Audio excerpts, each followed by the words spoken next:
Hey, Blake here with Arkansas Retirement and Wealth, and today I have our marketing director, Matt Giberson, and today we're going to talk about aging parents.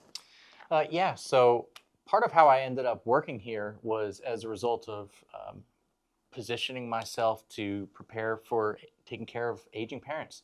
I'm originally from Hot Springs, but before coming here, I was working at a church in Jacksonville, Florida, as the video director.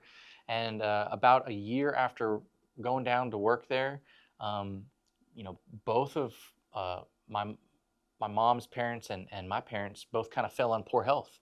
And, whether or not they wanted to admit it, I could kind of see that I needed to make some moves. Sure. It was as much as I had wanted to kind of pursue some other dreams, it was really kind of time for me to come home and get ready to be a good son. Yeah. So, yeah. And so that's really all I've done to this point to prepare. And so I just wanted to maybe see what kind of insight you have into that. I know that you've actually got a story about how you were very instrumental in that kind of a process. And so I kind of wanted to see if you'd share that, maybe give me some insight on what kind of things somebody who's maybe 10 to 15 years out to really having to be daily caring for somebody would do, as opposed to somebody who's maybe like 5 to 3 years out and it's kind of being thrust upon them. Yeah, so any client of ours, or if you've been to any educational event we've ever had, I kind of talk about my story. So back whenever, I believe I was 25, so mid-20s, my grandmother, who actually got me the job here, she talked me up, and I was actually hired on as the marketing person. Oh, shoot. And he'll be the first one to tell you I hate marketing. I don't like doing these videos. But I he don't loves like anything me. about it. But that's what paid the bills, and I got the job because Grandma talked me up, spoke very highly of me, probably just like you do, your grandchildren. So my grandparents had been clients here of Steve Irwin's at the time for, I don't know, a decade and a half probably.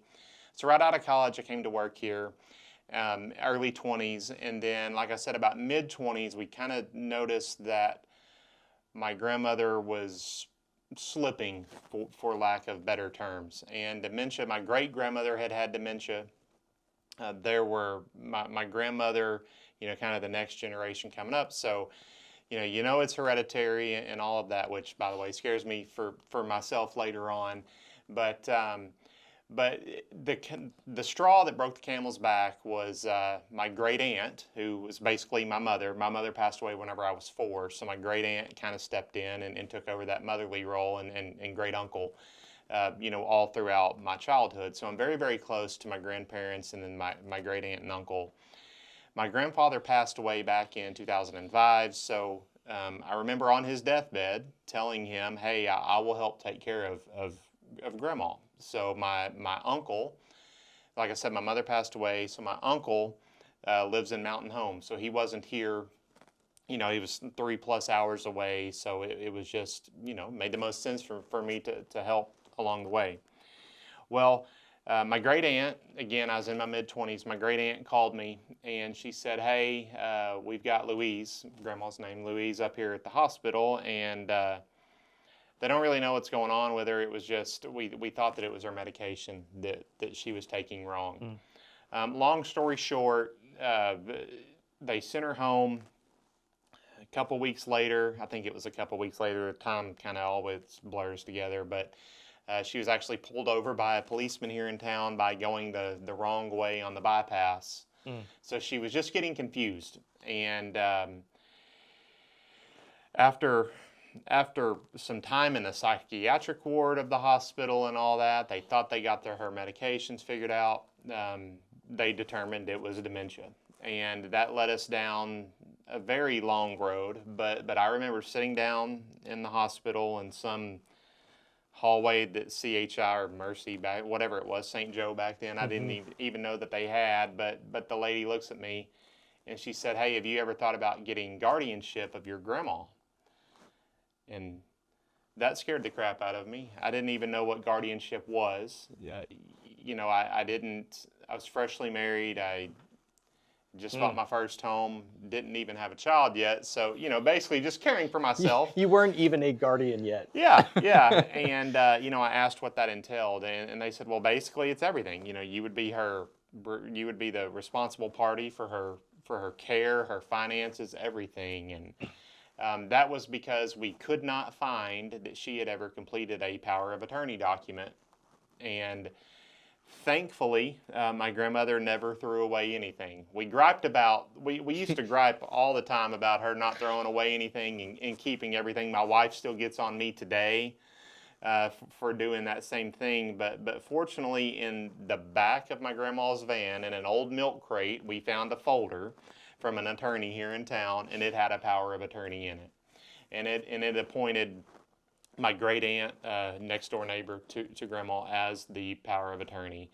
So, that one document alone saved us thousands and thousands of dollars, and, just everything that would accompany, going along with taking care of someone. And honestly, I wouldn't have known what I was doing. Like I said, I didn't even have a child. I didn't have my daughter until I was 27. So, that was really eye-opening to me. So I'm not an attorney. We don't pretend to be attorneys here, but we do work very closely with a lot of estate planning attorneys here in town. And they will always tell you anyone over the age of 18 needs at least a power of attorney document. So if you've come into my office, I've asked you that. Do you have your power of attorney? And if you don't, I recommend that you go see an attorney, because they're going to be able to help you get one. So it's things like that you don't see the need for it until it's too late. So you had also mentioned at one point in one of the seminars about, and I could be wrong here, but purchasing a long-term care policy for one of your aging relatives? Yeah, Is that the same one? Yeah, so Grandma and Grandpa, they bought a long-term care policy, gosh, I don't know, late 90s probably. Okay. My grandfather, he worked at Reynolds here in town, and or out in Jones Mill, and he had a bunch of health issues all throughout my childhood. I remember only being able to play catch with him, a couple times, but he was a big baseball fan, but he would just get out of breath really easily. And he had a long-term care policy, but it was the type of policy that they paid a monthly premium for, and then it would guarantee so much of a benefit in-home care and then in-facility care. So her and Grandpa and Grandma both bought one at the same time.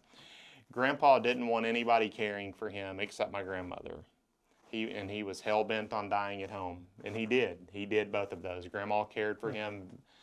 I mean, spent every minute she had of her day, and oftentimes at night, caring for him. So his policy, tens of thousands of dollars. I don't know the amount. I don't know that we want to go back and research, because it would be depressing on how much money was spent towards that policy. Compared to what it would cost now, maybe? Yeah, but it was never used. Oh, really? Yeah, never, not him? one penny, was ever used. So the insurance company kept all that money. For Grandma, it was a different story. We were able to, I'm working, I've got a full-time job. Whenever her dementia gets really, really bad that she does need an in-home caregiver, it's not fair to ask my great aunt, to devote her life to it at that point. Yeah. So we brought in a company here in town, and they had a caregiver. It started at 3 days a week, and then it transitioned to 7 days a week. But that particular policy that she had provided in-home care for a certain amount of hours for a 3-year period, and then it transitioned to in-facility care. So, and paid for all of it at that point? Well, it didn't pay for all of it, Sure. but it paid up to an inflation-protected amount up to a certain point. Okay. So, between that policy and her Social Security and Grandpa's pension that she received, she was able to make it work. And I'm such a big advocate on that. I mean, I'm about to turn 40 next February, knowing that is in I mean, I hate to say it, but it's hereditary. It's kind of a genetic. Yeah, it's everyone on my mother's side of the family, and I heavily favor my mother's side of the family. You know, great grandma, grandma, my great aunt, not the one that raised me, another one, or basically raised me, but another one. They all had dementia. My great uncle has dementia. You know, so I know. I mean, He doesn't want to admit that he's slipping now, but well, I hope and pray that they find a cure for it by the Sure. time, I'm that age. But that may be one of the things that the Lord just doesn't want us to know about. yeah, yeah. So, and I understand that. So I don't want to be I've got an only child. I don't want my daughter to have to spend her whole So you've got a adult life. policy that you. Not yet. I'm going to get one. Most Yeah. of them don't allow you to buy them until you're about 40. Oh, really? Yeah. So. I mean, this might vary, but just for my own curiosity's sake, I mean, is that like a term thing over a period of time, or you buy it all at once? So there's all different types. You can pay monthly. You can do a single premium, which means you just give the insurance company a chunk of money and then you never pay them again. Would it make sense to purchase for the parent that you anticipate needing care one of those policies now? Well, a lot of times, Like, is it almost too late once they're a Yeah. certain age? once not really age, but I used to make the joke to be approved for a long-term care policy, you had to be a marathon runner at 50 with no body fat, and perfect cholesterol, and like nobody has that. Yeah. I mean, everybody's taking blood pressure medicine, cholesterol medicine. I mean, knock on wood, I don't yet, but I know that's probably in my future. Like the statistics are out there, everybody does. Yeah. They're very, like the policy that my grandpa and grandpa had, which again, they're kind of obsolete, but there are still some out there. They're very hard to even get approved for.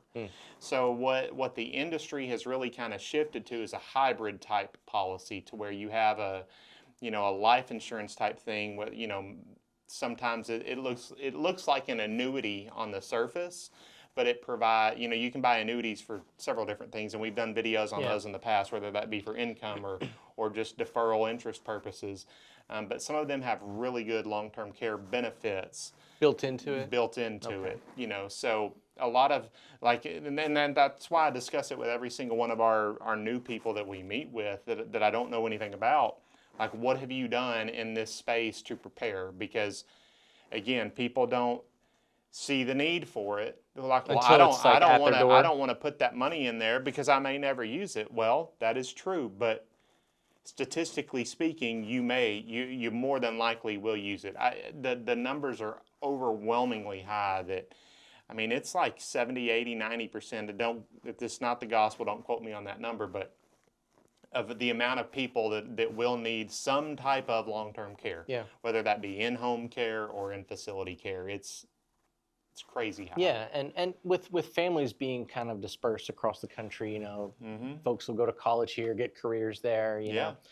We only kind of come home for the holidays, it is an inevitability that you're going to need help. And I mean, that's why we came home. We were trying to get my mother-in-law to move down to Florida, and she's from Michigan. It's a little too far south for her. And she said that she wanted to spend the rest of her days here in Arkansas. And so it was just one of those things where I was like, I don't want to wait until it's knocking on our door. I want to come home and kind of settle back in and get a new job and do all that. So and for y'all watching this, if caring for an aging parent is something that you're going to be facing here in the future, we are right there with you. You can come talk to Blake and Matt. As you can see, the other Matt, not yes, Matt. the other Matt, Matt Minton, not Matt Giberson. They don't let me near the numbers. I just do the videos. But it's right up our alley too. It's something that we're facing and dealing with, and you kind of have the unique situation of, man, you got started real young, kind of having to deal with this, 24, 25 years old. And that it's something that you're going to have to deal with probably in the future for yourself, but also you're actually doing the sausage making, so to speak, of showing people day in and day out what will work best for them in their situation. Because a policy that's right for me is not going to be right for you. That's Even at the same correct. age, Yeah. I would imagine, Yeah. So it's always a good idea Absolutely. to get professional insight whenever you're dealing with these big life decisions, and that's what we're here for. So if you guys want to talk to Blake, you want to meet with Matt Minton about long-term care policies for yourself, for a parent, maybe different strategies, or if you've got an aging parent that doesn't have a financial plan, or maybe a legacy or an estate plan, by all means, we would encourage you to reach out to our office. You can book online at retirearkansas.com, or you can call us directly at 501-623-7066. Until next time, thanks for watching. Thank you.